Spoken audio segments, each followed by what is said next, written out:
दूसरे दिन पापा घर आ गए। उनके आते ही मम्मी ने मायके जाने का मन बना लिया। वह मुझे भी अपने साथ ले जाएंगी, ये सोचकर मैं मन ही मन खुश हो रही थी, लेकिन वह मुझे अपने साथ नहीं ले गई।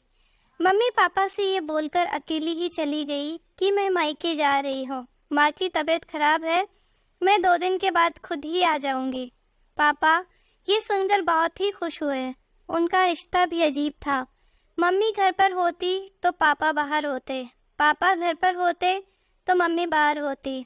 मुझ पर क्या बीत रही है, इससे उन दोनों को कोई मतलब नहीं था।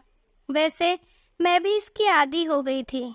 आदी क्या हो गई थी, अपने आप को समझा लिया था। हाँ, इतना तो जरूर था कि मेरी नज़रों में पापा की छवि मम्मी की छवि से कुछ अच्छी थी। अच्छी क्या, पापा के बारे में मैं कुछ जानती ही नहीं थी।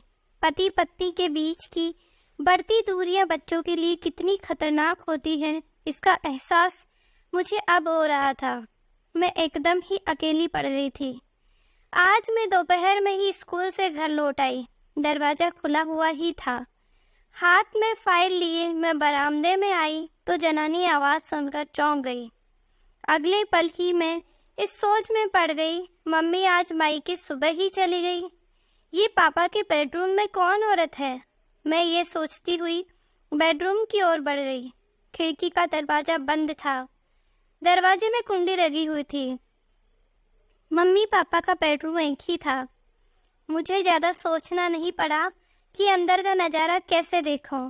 दरवाजे के उस छोटे छेद से होकर एक आंख बंद कर दूसरी आंख से मैं अंदर झांकने लगी।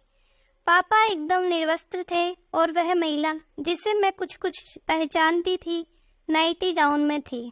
वह पापा के एक साथ 1-2 बार घर पर आ चुकी थी। परहेज करती हो? पापा की ये कहते ही रवीना हंसने लगी। डार्लिंग, तुम्हारी पत्नी औरत है या कोई मॉम की गुड़िया? भला पुरुष की दाढ़ी की चुभन भी कहीं स्त्री को पीड़ा पहुंचाती है? स्त्री को पीड़ा तो तब पहुंचती है जब पुरुष बीच में ही साथ छोड़ जाता है। क्या तुम्हें नहीं पता सेक्स में नोच खरोच का कितना महत्व है? दाढ़ी नोच खरोच का ही तो काम करती है। ईश्वर ने कुछ सोच समझकर ही पुरुष को दाढ़ी दी है। सच तो ये है कि मैं तुम्हारी दाढ़ी से ही पसंद करती हूँ। ये कहते कहते रवीना ने पापा को बाहों में समेट लिया और अपने चिकने और मुलायम गाल उनके दाढ़ीदार गाल से रखकर रगड़ने लगी। ये मेरे लिए एक नया ही अनुभव था। मैं आश्चर्यचकित होकर सोच रही थी, यहाँ तो कोई भी किसी से प्यार नहीं कर रहा, यहाँ तो केवल सहवास की ही प्रधानता है। रवीना पापा को इसीलिए पसंद करती है क्योंकि उसे पुरुष की दाढ़ी की चुभन अच्छी लगती है, और मम्मी वेदांत अंकल पर इसलिए मुग्ध है क्योंकि वह सहवास कला में निपुण है और साथ ही चिकनी गालों वाले हैं। ये दोनों स्त्रियां की है, लेकिन इनकी पसंद अलग अलग है। शायद यही वजह है कि स्त्री पुरुष अपने जीवन साथी को छोड़कर कहीं बहक जाते हैं। बहक क्या जाते हैं, अपने मनपसंद किसी सुयोग्य साथी की तलाश कर लेते हैं। मैं भी तो एक स्त्री ही हूँ। क्या मेरी पसंद अपने विचारों के अनुकूल पुरुष की नहीं है? क्या अपनी पसंद की चीज को ढूंढना या पाना गलत है? नहीं। पापा, मम्मी, वेदांत अंकल, रवीना आदि सब बहके या भटके नहीं है। इन्होंने तो अपनी अपनी पसंद को हासिल किया है। इसी मध्यांतर में मैंने देखा पापा रवीना की देह पर झुस्से जा रहे हैं और उनके होठ रवीना के होठों को चूमने के लिए मचल रहे हैं। मैंने अगले ही पल अपनी दोनों हथेलियों से आंखें ढक ली और मन ही मन सोचने भी लगी, ये कैसी आग है जो स्त्री को पुरुष दर पुरुष और पुरुष को स्त्री दर स्त्री भटकने पर मजबूर कर देती है। पुरुष की बाहों का पहला पहला स्पर्श कैसा होता होगा? पुरुष के संसर्ग में कभी नहीं आने वाली एक स्त्री पुरुष की बाहों के स्पर्श मात्र से ही कितनी रोमांचित होती होगी। मैं ये जानने की कोशिश करते करते पसीने से तरबतर हो गई।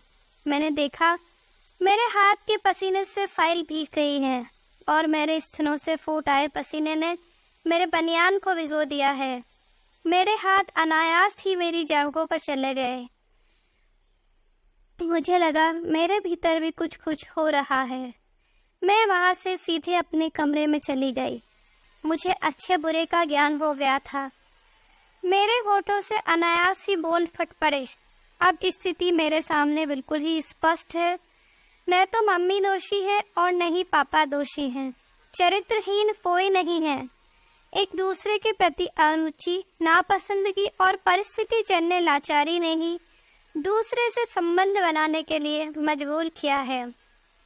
जो लोग इन बातों को नहीं समझते वे ही संबंधों को गलत मानते हैं।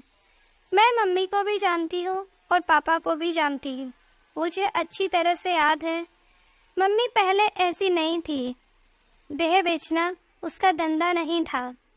वेदांत अंकल से वह पैसे नहीं ऐंठती है। उसे तो यौनानंद का सुख चाहिए जो पापा नहीं दे सकते, क्योंकि पापा तो रवीना पर मुग्ध हैं। जब प्रकृति के सारे कार्य समय से होते हैं तो फिर मनुष्य किसी का इंतजार कब तक करेगा। मम्मी जवान है, उसे इंद्रिय सुख चाहिए ही चाहिए। किसी को बदचलन या चरित्रहीन कहना जितना आसान है, उसको समझना उतना ही कठिन है। एक पुरुष की बाहों से दूसरे पुरुष की बाहों में जाने का सफर कितना दुष्कर होता है। भले ही सहवास के सुखों में वृद्धि हो जाती हो, पर क्या शुरू में दूसरे पुरुष तक पहुंचने में तकलीफ नहीं होती होगी? कितना अपमानित होना पड़ता होगा। मम्मी पापा को नजरअंदाज शुरू से ही करती आ रही है। आखिर कब तक वह अपने प्रति उसकी उदासीनता को ओढ़े रहते? कभी न कभी तो किसी न किसी से तो उन्हें जुड़ना ही था। मैं रवीना की शुक्रगुजार हूँ कि उसने पापा को समझा है, और मैं वेदांत अंकल की भी शुक्रगुजार हूँ जिसने मम्मी की पीड़ा को और बढ़ने नहीं दिया है। अगर पापा के जीवन में रवीना नहीं आई होती और मम्मी के जीवन में वेदांत अंकल नहीं आए होते, तो क्या ये दोनों दिमागी रूप से पागल नहीं हो गए होते? इन अवैध संबंधों ने ही तो उन्हें यौन रोगी होने से बचाया है। मम्मी के साथ रह रहे हैं और अपना जीवन भी जी रहे हैं। घाटे में कोई है तो वह मैं हूँ। मुझे मम्मी पापा की दोहरी जिंदगी के साथ आए दिन समझौता करना पड़ता है। मुझे डर है कहीं मैं भी दोहरी जिंदगी जीने की आदी न बन जाऊं। इतने सारे लोगों का प्यार किसी दिन मेरे लिए धीमा जहर भी बन सकता है। मैं अभी और सोचती, इसमें मैं पापा बोल पड़े, बेटा तुम पढ़ाई करो, मैं रवीना को बस स्टैंड तक छोड़कर आता हूँ। यस पापा, मैं ये कहकर एक किताब रेख से खींचकर पलटने लगी। थैंक यू दोस्तों, आपको ये कहानी कैसी लगी प्लीज कमेंट में जरूर बताइए।